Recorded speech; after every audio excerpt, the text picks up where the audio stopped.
I told the truth about what my ex did to me 10 years ago, and now his proposal is off, his future in-laws cut him off, and somehow I'm the one being blamed for ruining his life. A little backstory is needed, so please stick with me here.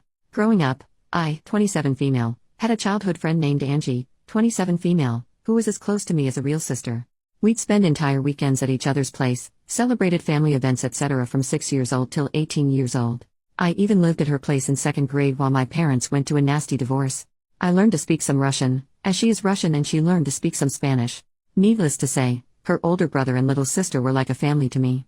During our teenage years she had her 2 male best friends, one whom she started dating and another one, Nico, now 29, who was Russian as well, whom I started dating at 17. Growing up I had issues with a heart condition. I won't bore you with the details, but I had to take a lot of meds, but got healthier starting from 16. I didn't have to take them daily but only when my heart rate became irregular, but then immediately, as it would become extremely painful, my heart would cramp and I would start to hyperventilate. All my friends knew this, Nico included, and that I would black out if my meds got taken with alcohol. I didn't smoke much or drink much growing up as a result, since I was worried about my health and only did drink at home or in a safe setting. Legal drinking age is 16 here, and I only drank wine or beer if at all. I had my first time with Nico at 17, and when my parents stayed at a retreat 2 weeks later, he came over to have a date night. I did drink 1 glass of wine, but started having health issues later, resulting in me taking my meds and being unconscious. I was a bit sore the next morning but didn't think much about it.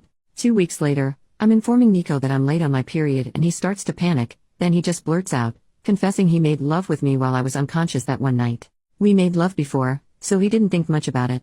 Apparently he didn't have a rubber, but since I was on the pill, he figured it was alright, and he also didn't finish in me, but in a tissue. I felt violated and disgusted by myself. I didn't know how to describe this and only told Angie about it.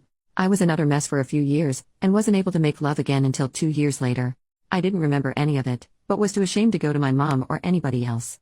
I didn't think of it as rope back then. I was too young to really understand what and how I was violated, and Angie told me it's alright, I should break up if I feel bad about it, but we were in a relationship and didn't make love before. I broke up with him the following day, and apparently he cried about his broken heart to her.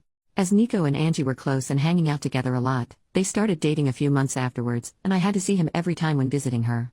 I told her I'm not able to see him, but she didn't understand where I'm coming from. The contact stopped and we haven't texted or seen each other in years. I still followed her and her family and saw that her brother is expecting his first child. As I was extremely close with her family, I just commented on the Insta post expressing my gratitude when he reached out to me. I missed his wedding, but he wanted to ask if I would be interested in joining the baby shower, as it's been years and we've been extremely close before. He told me I was like a third little sister. I just asked if Nico will be attending as well, as Angie and him have been dating for 9 years now, and he said yes. I didn't elaborate much but just expressed that I'll send a small present if he can give me his current address but won't be attending. He kept on pestering me what exactly happened all those years ago and why I'm not in their lives anymore. Angie told her family I'm not able to see her with an ex of mine, but her brother thought there's more behind it. This is when I think I could be the jerk. I told him the truth about what happened back then. And while I didn't know it at 17, I know now that this was rope and I named it as such. I didn't receive any message back from him, but a few days later Angie reached out to me, furious. Nico had planned to propose during the baby shower, but Angie's brother is against it now, having learned why I stopped the contact. She loves Nico and will stay with him, but by doing so, her brother said she is no longer a part of his life, as he doesn't want his little baby girl in the same family as a rapist. Since then I've been getting messages from old high school acquaintances, telling me I should have ignored it, and not told anybody. Since I didn't speak up back then, I lost the right to do so now, and am a horrible person for ruining somebody's life over some stuff he did 10 years ago when he himself was a child as well. Am I truly the wrong for speaking up? Update 10 days later. First of all, I am immensely thankful for all the people who took the time to not only read through my story, but also comment. I read every single comment and try to respond to as many as possible. It gave me a little bit of hope of compassion for victims of rope and also the courage to not cave to the backlash I received. Mental update. Reading all the messages defending my choices on speaking up made me realize how insecure I was on what I am allowed to do and how much I was trying to make it right to other people besides myself. This especially included Nico and Angie. All of you are right. If Nico had changed, he would have apologized, reached out, or tried to make amends in some way. Either when word got to him from his brother-in-law or at some earlier point in his life. My former best friend Angie should have been able to feel some sort of compassion if she had any respect for me as a human being or the time we spend together. Her reactions showed that I shouldn't hesitate on my actions. I went to therapy from 21 onwards and thought I moved on from the rope as best as I could, but I realized how ashamed I still am almost 10 years later about an incident that wasn't my fault at all. I was ashamed to speak up back then and afraid that people around me would look differently at me. And somehow I still felt bad about speaking up today, So I'm trying to own what happened to me now and not apologize for other people's behaviors, especially as they don't even show me respect. What happened since then? I archived every nasty message I got on WhatsApp so I wouldn't have to read them, but would have the proof if needed at a later point.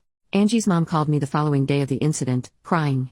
I shouldn't have answered the phone, but during the 10 years of friendship I saw her as an aunt, almost a second mom. She'd always joked that while her children would run around the house doing whatever, I would always take the time to drink a tea and talk with her, showing her more love and time than her actual children. While she said she's sorry for what has been and for what I went through as a child, she couldn't believe that I would ruin Angie's happiness over something like that. With Angie's brother refusing to have Nico as part of the family and Angie standing by Nico's side, it's divided their family and she is heartbroken. She has grown to love Nico like family as well and has known him for nothing more than a considerate young man who she knows will make her daughter happy. It wasn't nasty names or angry talk, just a heartbroken mother who faked to acknowledge my pain and saw the fault in me. Angie's mom tried to get me to apologize or to take it back, but I refused as I don't see the fault in me. With everything that has happened, I believe that Nico hasn't changed and is just hiding it better somehow. He can see how people are standing by him and supporting his behavior, so he won't have to change. And that is something I didn't want to indulge. Angie's mom not even once used the word rope, and I tried to correct her every time she talked about it, trying to name it for her to understand better, but she would just start sobbing more and it didn't make sense for us to continue to talk. Angie's mom used to be in contact with mine for some time, and she reached out to her after our talk. I was afraid that my mom would find out, since she's from a more conservative background. We had a long talk and I didn't get to see her, physically, yet, but she apologized for not being there for me or not making me feel like I can talk to her. I tried to calm her as best as I could, but when she asked me if my current partner knows I was used like that, I got angry. She was scared my partner would leave me if he found out, implying it was something that made me less precious or appealing. When she asked me to keep it a secret from our family abroad and in our country, I hung up. She was acting exactly the way I was afraid she would, as if it's something shameful. It was especially hard as I am trying my best to move away from the feeling of shame. She has since apologized, but it's clear that her view of me has changed. I don't yet know how to deal with it, but that's something to worry about in the next few weeks. As some of you suggested, I wrote Angie's brother, Sven, again and apologized for the mess, but I'm glad that it is out in the open and how proud I am that he's defending his family. I asked if his old email is still working as I would just send a gift card. He didn't respond, but I got a message from his wife 2 days ago. She thanked me for speaking up and informing them about Nico. There were apparently had a few moments that made her uncomfortable, some jokes Nico made, and in retrospective she can see why. Sven apparently informed her the moment he got my initial text, and both of them have since seen Angie but not Nico. She refuses to be in the same room or house as him, and same goes to their unborn daughter. Sven and Angie's mom has been at their place multiple times to beg to forgive Nico, and Sven caved a little. Angie and Nico will get married, Sven will attend but his wife will not. He is allowed in the family but not in contact with either Sven's wife or daughter. Those restrictions are not for Angie. Sven was suffering trying to ease his mother's worries and is not able to take a stand and cut them out completely. This is a compromise they made without his wife's approval, and she told me she's trying her best to cut them out of their life indefinitely. She wanted to move back, closer to her family as well, and thinks this is a perfect opportunity but isn't sure if she can follow through. His wife told me she's terribly sorry for all the issues that came my way and it has been a lot trying to handle the situation on their side. Sven knows it's not my fault but he doesn't want contact. It's hard for him to talk or see my name because even though he knows I'm not the guilty party, in some way I was the bearer or bad news and he sees me as the start of all this drama. She told me a few times that neither believe I'm the bad guy, they just are tired with everything and it's just been extremely hard on them. That's all that has happened so far. I am frustrated about how everything came to be. It feels like Nico will just continue with his life without having to be remorseful. I didn't want him to suffer, but I think some part of me wanted to at least receive some kind of apology for all the suffering I went through afterwards.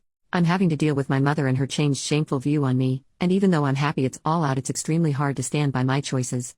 My partner and my best friends both have been my shoulder to cry on during this ordeal. Especially my best friend was enraged for me, and I am extremely grateful to have both by my side. Right now I'm just emotionally drained, but I'm sure it will be better once a few weeks passes.